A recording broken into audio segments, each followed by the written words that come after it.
Halo Sobat YouTube, selamat datang di channel Kisahnya. Hari ini kita akan bersama-sama merenungkan sebuah peristiwa kelam yang pernah mengguncang Indonesia dan dunia, yaitu Bom Bali.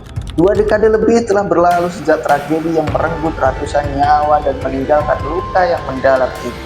Namun penting bagi kita untuk terus mengingat, belajar, dan menghargai nilai-nilai kemanusiaan yang sempat terenggut agar tidak terulang kembali. Bali yang dikenal sebagai Pulau Dewata adalah surga tropis yang memikat hati jutaan wisatawan di seluruh penjuru dunia. Keindahan alamnya yang luar biasa, budayanya yang kaya, dan menjadikan Bali sebagai destinasi wisata impian. Bali adalah simbol kedamaian dan harmoni.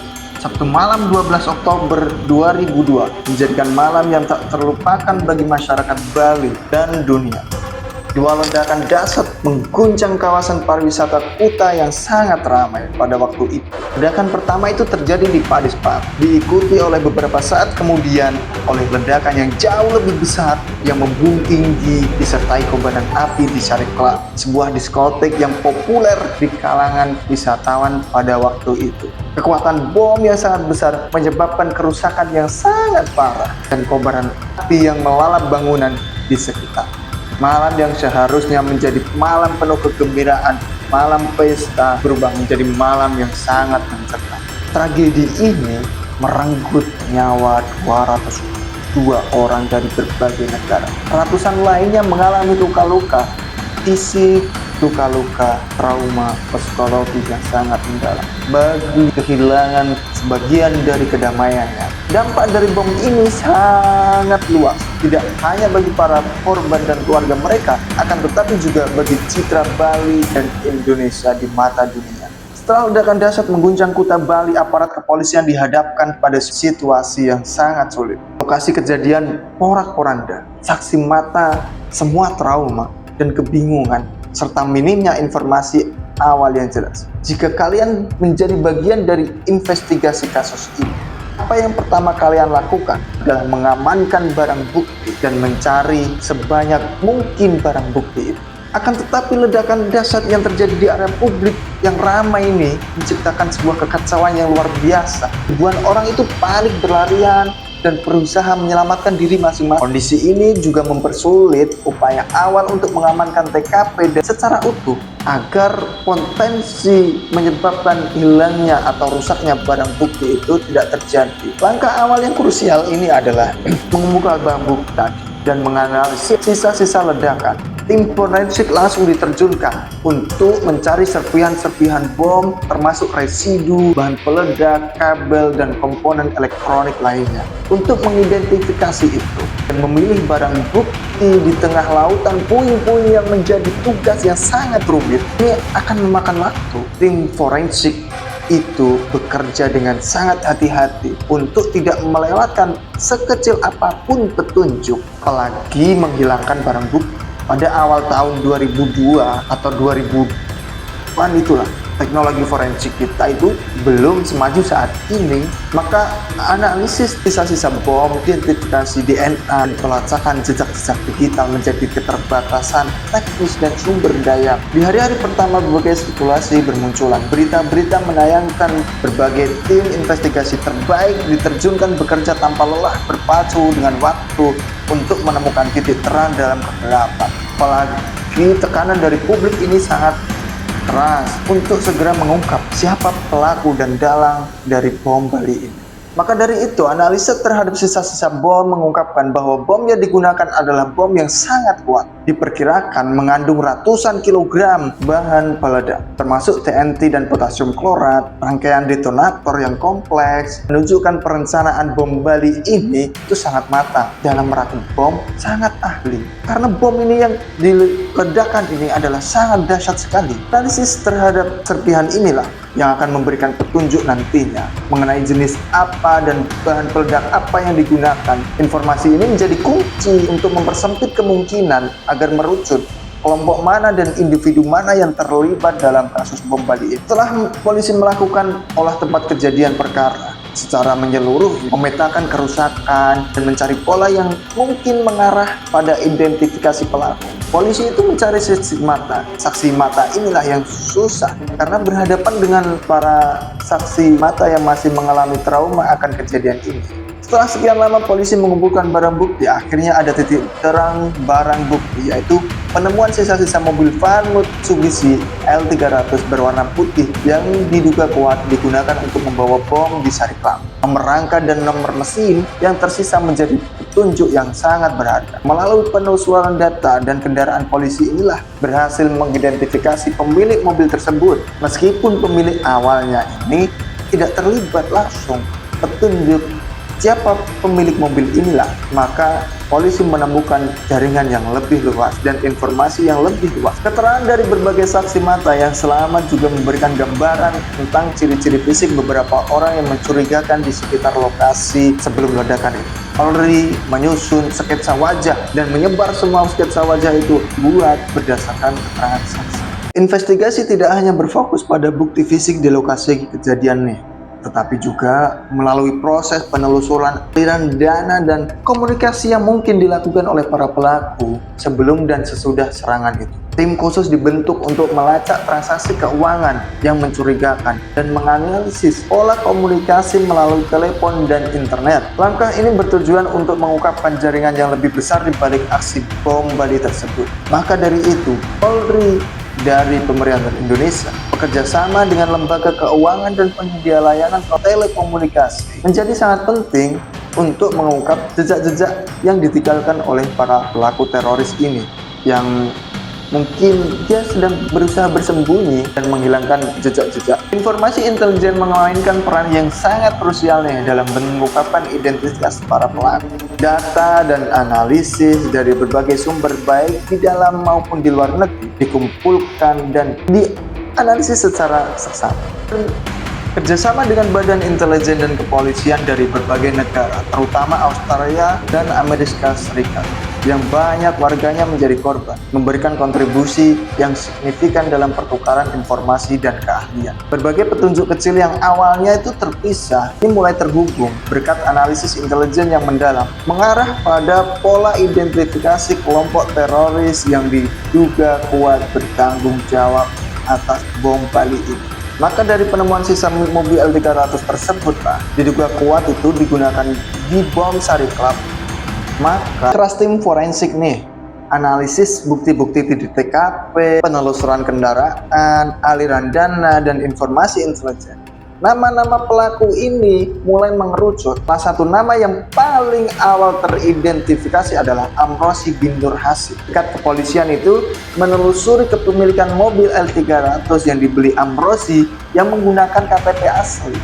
Diketahui bahwa Amrozi membeli mobil L300 ini dari temannya sendiri yang berlokasi di Tuban. Sebenarnya Amrozi ini sudah menghapus nomor rangka mobil yang dibeli. Akan tetapi karena keburu waktu, akhirnya penghapusan nomor rangka ini tidak maksimal. Dari situlah Amrozi yang kemudian dikenal dengan juru bom, penangkapannya ini menjadi titik balik penting dalam pengungkapan kasus ini. Dari penangkapan Amrozi inilah polisi berhasil mengembangkan informasi yang mengarah pada jaringan teroris, yaitu jaringan Jemaah Islamiyah atau yang biasa kita sebut J, sebuah kelompok yang memiliki sejarah melakukan aksi teror di Indonesia dan kawasan Asia Tenggara. Penyelidikan besar-besaran segera diluncurkan oleh Kepolisian Republik Indonesia, dibantu oleh tim forensik internasional. Langkah demi langkah, petunjuk mulai terkuak. Serpihan bom, sisa-sisa kendaraan, dan keterangan saksi mengarah pada satu nama, sebuah organisasi teroris yang terkait dengan Al-Qaeda. Bom Bali inilah yang menjadi aksi mereka yang paling mematikan dan menarik perhatian. Penyelidikan pengungkapan bahwa bom yang digunakan adalah bom mobil yang sangat kuat, dirakit dan cermat, dan menggunakan bahan peledak yang berkekuatan tinggi ini. Tim perakit dan pelaku lapangan mulai teridentifikasi melalui serangkaian penangkapan dan interogasi. Setelah melalui proses yang pengejaran yang intens ini, sejumlah pelaku kunci berhasil ditangkap. Setelah tadi mengidentifikasi Amrozi, polisi melancarkan operasi perburuan besar-besaran untuk menangkap anggota jaringan CI lainnya yang terlibat dalam bom Bali. Apakah semudah itu? Oh, tentu tidak semudah itu. Karena komunikasi antar anggota JI ini seringkali secara tertutup nih, dan menggunakan kode-kode dan metode yang sangat sulit dilacak. Karena mereka itu mempunyai kitab sendiri, seperti pertemuan tatap muka dan kode-kode tertentu, sehingga menyulitkan upaya intelijen untuk mendapatkan informasi yang akurat dan tepat.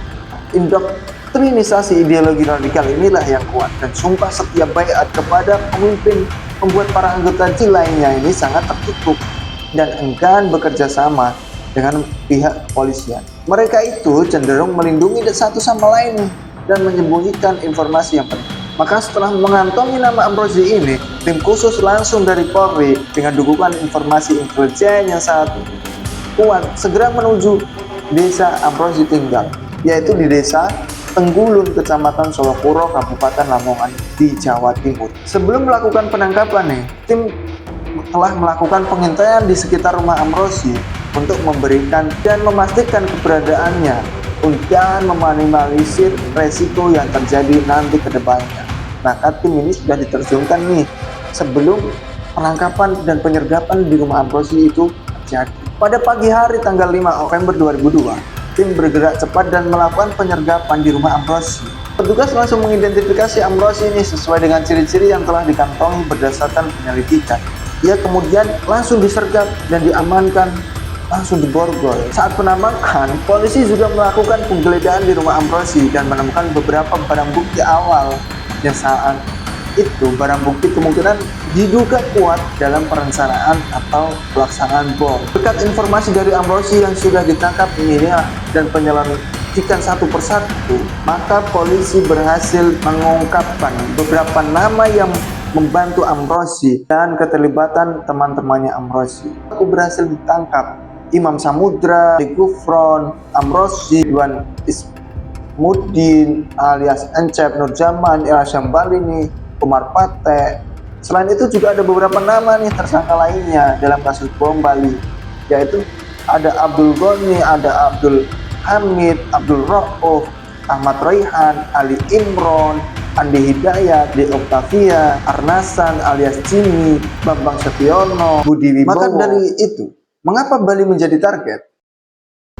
Mengapa Bali menjadi target? Para pelaku ini memiliki sejumlah motif yang saling terkait. Bali sebagai pusat pariwisata internasional dianggap sebagai simbol budaya barat yang bertentangan dengan ideologi radikal yang mereka miliki. Mereka juga menargetkan warga negara asing nih, khususnya dari negara-negara barat yang dianggap terlibat dalam kebijakan yang merugikan umat Islam di berbagai belahan dunia. Serangan ini juga diharapkan untuk mengirimkan pesan dan teror yang mengguncang stabilitas kawasan. Namun, tindakan brutal ini justru menuai kecaman luas dari sejumlah publik, termasuk dari mayoritas umat Islam yang menolak segala bentuk kekerasan dan terorisme. Bali menjadi titik balik yang menyadarkan banyak pihak akan bahayanya ekstremisme dan pentingnya persatuan melawan teror. Nah, pengakuan dan informasi yang diperoleh darinya inilah membuka tabir yang lebih lebar mengenai perencanaan dan pendanaan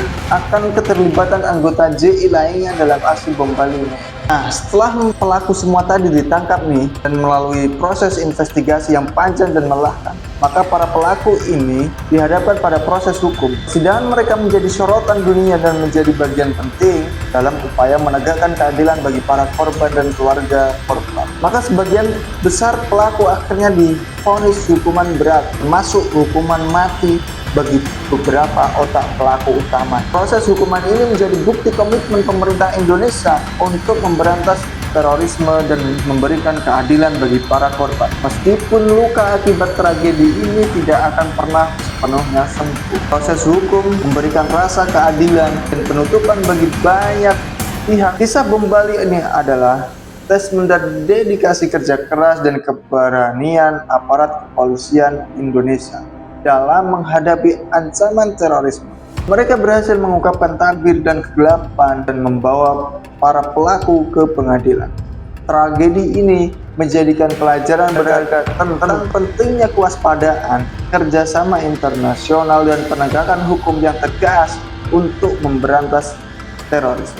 Mari kita terus mengenang para korban dan menghargai upaya para pahlawan di balik layar yang telah berjuang untuk keadilan dan keamanan. Terima kasih telah menyaksikan video ini. Jangan lupa like, komen, dan subscribe channel Kisahnya untuk konten-konten informatif dan inspiratif lainnya. Sampai jumpa di video berikutnya. Salam interaksi.